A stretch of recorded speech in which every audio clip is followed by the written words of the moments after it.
Xin chào tất cả các bạn đã quay trở lại clip giới thiệu đồ chơi của Toku VN Meta Team.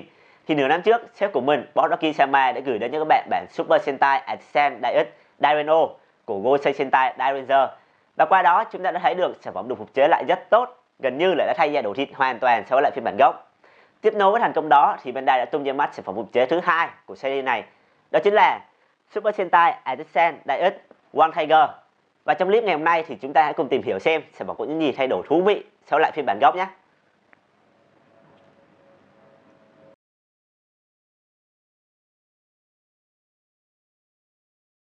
Trước tiên thì mình sẽ chia sẻ lại một ít về thông tin Kidenju One Tiger nhé. One Tiger được sinh ra vào thời đại của Hống Tân Tinh Kiba Ranger Go, mang hình dáng của một chú cọp khi mà sự trỗi dậy của đế chế Goma trở nên quá là mạnh mẽ.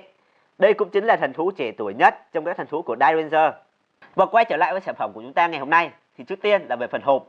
Bố cục hình ảnh trên hộp cũng được giữ lại y chang như là phiên bản gốc năm 1993. Và một số điểm thay đổi trên hộp cũng tương tự như là Super Sentai Artisan Daius Daireno. Các bạn có thể xem lại clip trước để biết thêm chi tiết. Trước mắt các bạn là bản Super Sentai Artisan Daius One Tiger. Nhìn ngoại hình thì hoàn toàn không có khác biệt gì mấy so với lại phiên bản gốc. Điều khác biệt rõ ràng và dễ nhận thấy nhất đó chính là về phần màu sắc. Ở bản NA có màu trắng xanh rất sáng, khá giống với lại bột giặt. Còn ở bản gốc thì có màu trắng vàng. Điều khác biệt thứ hai mà mình muốn nói đến đó chính là sự tương phản với màu sắc. Cho nên những dấu chấm đen trên bản NSA One Tiger có phần nổi bật hơn hẳn, trông có vẻ giống đá thật hơn. Và điều thứ ba chắc các bạn cũng đã rõ, đó chính là cái vị trí dán đề can nay đã được thay thế bằng các vị trí sơn khác khá là đẹp. Và ngoài ra thì những lỗ ốc vít nay đã được che chắn lại. Trên vai của One Tiger có chữ B chính là viết tắt của các đọc hiragana của hán tự Byako, nghĩa là bạch hổ. Và điểm thứ tư chính là phần trên đầu của One Tiger. Trước đây là nguyên một miếng chrome mạ vàng gold. Còn ở bản NSA, phần mạ chrome vàng đã bị thu hẹp lại. Bên cạnh đó, bên sản phẩm NSA One Tiger lần này, chúng ta có thêm 7 viên khí truyền bảo châu ở hai dạng. Một dạng là khi chưa được thức tỉnh sức mạnh, bên trong hoàn toàn không có gì cả. Một dạng là khi đã thức tỉnh được sức mạnh, bên trong mỗi viên sẽ có một hán tự. 7 viên bảo ngọc này đại diện cho 7 ngày trong tuần, đồng thời đại diện cho 7 yếu tố tự nhiên, bao gồm nhật, nguyệt, kim, mộc, thủy, hỏa, thổ. Ở bản NSA, do đã được sơn bên trong nên các hán tự của viên ngọc được làm nổi bật và rõ nét hơn so với lại phiên bản gốc. Đặc biệt, điểm thay đổi lớn nhất kỳ này đó chính là về phần hệ thống âm thanh và ánh sáng. Đối với phiên bản NSA, phần âm thanh to và rõ hơn, nhiều âm hiệu ứng hơn và đèn kỳ này là đèn LED. Do vậy khi mà được kích hoạt sẽ phát ra âm thanh và ánh sáng tốt hơn nhiều.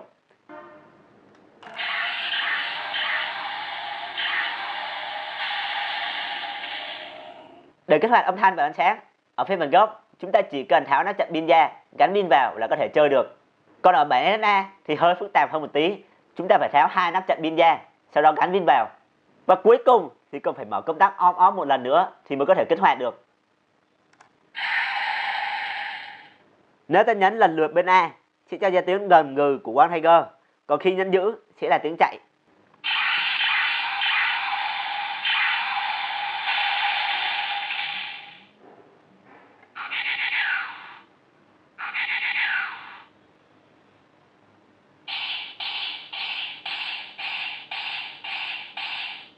Còn với bên B, khi chúng ta nhấn sẽ cho ra âm thanh hợp thể và tuyệt kỹ, còn khi nhấn giữ sẽ là âm BGM của One Tiger.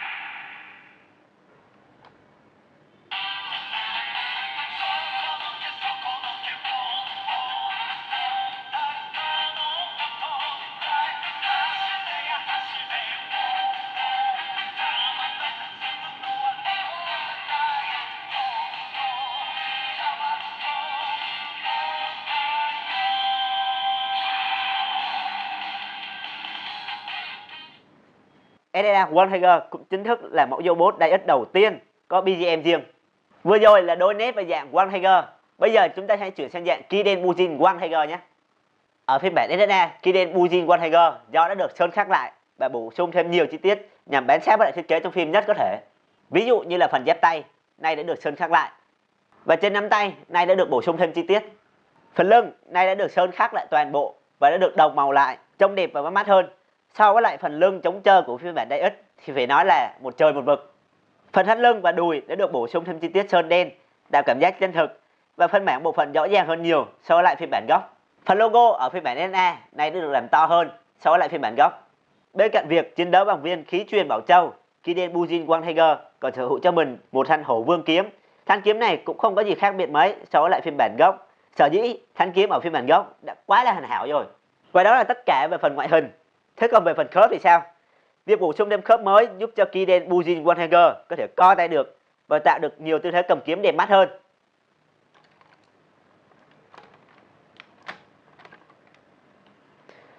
Có điều ở bản NA, tay cầm kiếm có phần lỏng hơn nhiều so với lại bản gốc. Điều này nhằm đảm bảo cho lớp chrome trên thanh kiếm không bị chảy. Tiếp theo, chúng ta tìm hiểu về dạng hợp thể Shinsen ghép tai Kibadio. Với công nghệ mới và thời đại mới, từng mảnh ghép của Kibadio đã được chăm chút và trau chuốt cực kỳ là tỉ mỉ, làm nổi bật sản phẩm lên rất là nhiều. Từ màu sắc, form dáng cho tới các chi tiết khác nổi đều rất là đẹp. Tuy nhiên, phần chân của CHO đã có phần lỏng hơn so với lại phiên bản gốc rất là nhiều. Ngoài sản phẩm mình đã nói trên vừa rồi, SSA One Tiger còn kèm theo một số phụ kiện khá là thú vị. Đầu tiên là một tấm phông nền. Tấm phông này có hai mặt. Một mặt là bức vẽ thủy mặc núi non hùng vĩ, đặc trưng cho chiêu tất set Daioken của Daireno. Còn một mặt là 4 dòng thơ: thượng bạn Dõa Mộc, đoan vi trần, vô địch kháng ma vương đại nha, phi tường xuyên phạt tặc như phong, kỳ lực phá gian kế chi kích. Với hàm ý miêu tả về sự oai nghiêm lẫn sức mạnh chiêu tất set Hiyosoken Kobamijin của Kibadio. Chúng ta sẽ có hai miếng phông để gấp làm trụ, nhưng khi đã gấp và dán lại rồi thì sẽ không gỡ ra được. Các bạn nên lưu ý điều này. Tiếp theo là một viên Thiên Bảo Lai Lai Ngọc. Đây là hàng bonus khi đơn đặt hàng của SSA One Tiger đạt đủ mốc 2.500 đơn. Viên ngọc này cũng được làm bằng nhựa, vào trong chuốt rất là tỉ mỉ, không kém gì 5 viên ngọc của Daireno. Và cuối cùng là hai mẫu minifigure của Kiba Ranger, tương tự như là minifig của SSA Daireno. Chúng ta sẽ có một mẫu mô phỏng lại phiên bản gốc và một mẫu là tư thế chiến đấu của Kiba Ranger. Cả hai minifigure này đều được khắc rất là kỹ, chất liệu và màu sắc tốt hơn nhiều so với lại phiên bản gốc. Một số thông tin mà nhóm muốn chia sẻ thêm đó là về cái tên One Tiger và Kibadio. Chúng ta vẫn hay đùa nhau rằng cái tên One Tiger có nghĩa là hổ chiến thắng, nhưng thực sự không phải vậy. Nhóm sẽ giải thích ý nghĩa của hai cái tên này cho các bạn nhé. Từ cách đọc của từ One Tiger, chúng ta có thể truy ra sự tương quan giữa hán tự của từ Kibadio với One Tiger. Với từ One là cách đọc của chữ vương của người Hoa, còn từ Tiger trong tiếng Nhật được phân thành hai âm, tai và ga. Trong tiếng Hán, tai có nghĩa là đại và ga chính là chữ nha. Suy ra cái tên One Tiger chính là hán tự của Kibadio được sắp xếp theo chiều ngược lại. Có phải nói sau một năm trời dòng dã chờ đợi thì Super Sentai Attack DX One Tiger không hề làm cho chúng ta thất vọng một tí nào. Từ nước sơn cho đến kỹ thuật chạm khắc đều rất là vượt trội, bổ sung được nhiều lỗ hổng của phiên bản gốc. Việc thêm các chi tiết sơn giúp cho phiên bản SSA One Tiger trông nét hơn và bám sát với tạo hình trong phim nhất có thể. Hai chân trước của SSA One Tiger được bổ sung thêm khớp, giúp cho sản phẩm tạo được thêm một số tư thế, ví dụ như là tư thế chạy của One Tiger, hai tư thế cầm kiếm của Kiden Bujin One Tiger. Hệ thống âm thanh và đèn cực kỳ là phong phú, chất lượng cũng được cải thiện đáng kể. 7 viên khí truyền Bảo Châu cũng được chăm chút hơn, áp dụng thêm kỹ thuật sơn mới, giúp cho hán tự bên trong càng nổi bật khi được chiếu sáng vào. Với những điểm tân trang và cải tiến vừa rồi, mình tin chắc rằng SSA One Tiger không chỉ làm hài lòng fan của Kiba Ranger mà còn làm hài lòng cả fan của Super Sentai. Và sau đây là một số nhận xét cá nhân của mình về sản phẩm lần này.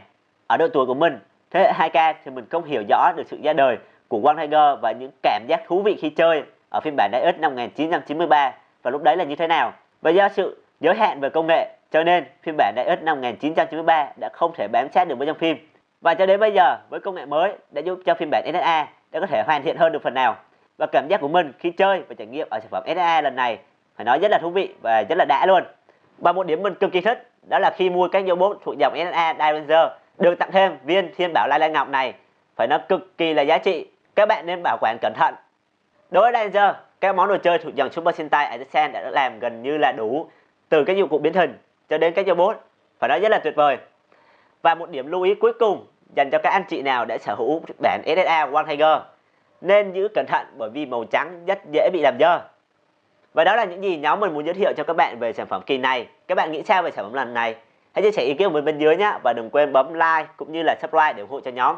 Cảm ơn các bạn đã quan tâm theo dõi. Mình là Cường. Xin chào và hẹn gặp lại các bạn trong các clip sau của nhóm.